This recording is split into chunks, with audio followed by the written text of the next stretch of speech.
La misère sexuelle, mythe ou réalité? Ces derniers temps, sur les réseaux sociaux, de nombreux hommes accusent les femmes de jouer avec leur misère sexuelle. Cette expression qualifie l'absence de vie sexuelle ou bien la rareté de rapports quotidiens. Mais derrière tout ça se cache en réalité une étendue de machisme. Bref, focus sur la misère sexuelle.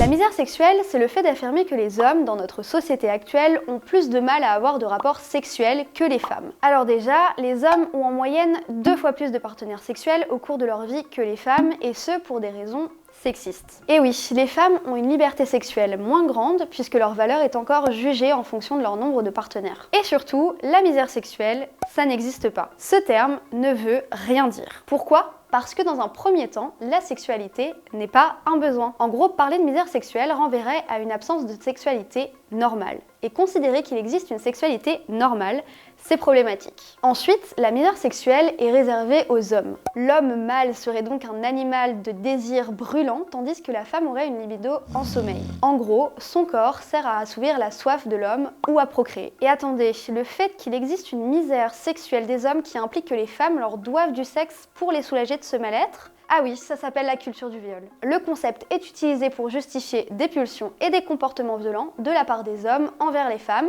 du harcèlement jusqu'au viol. Car oui, à cause du féminisme et d'une certaine libération sexuelle qui l'aurait permise, les femmes seraient devenues plus aguicheuses et il serait d'autant plus difficile pour les hommes de se contrôler. Et le terme misère sexuelle n'est pas le seul à servir la culture du viol. Certains hommes parlent aussi des testicules bleus pour montrer que ces dernières n'ont pas assouvi leurs besoins depuis longtemps. Bref, alors faut-il supprimer ou remplacer ce terme? Comme ce n'est pas un concept scientifique, de nombreux experts répondent que ni l'un ni l'autre. Les souffrances, le manque, l'addiction sont abordés en sexologie, mais pas la misère sexuelle. L'unique terme qui pourrait justifier cette expression, c'est l'agression sexuelle. Bref, arrêtez de justifier les agressions sexuelles avec n'importe quel terme et apprenez une bonne fois pour toutes la définition du consentement. Focus, c'est fini pour aujourd'hui. Dites-nous en commentaire quel sujet vous aimeriez qu'on aborde la prochaine fois. Bye!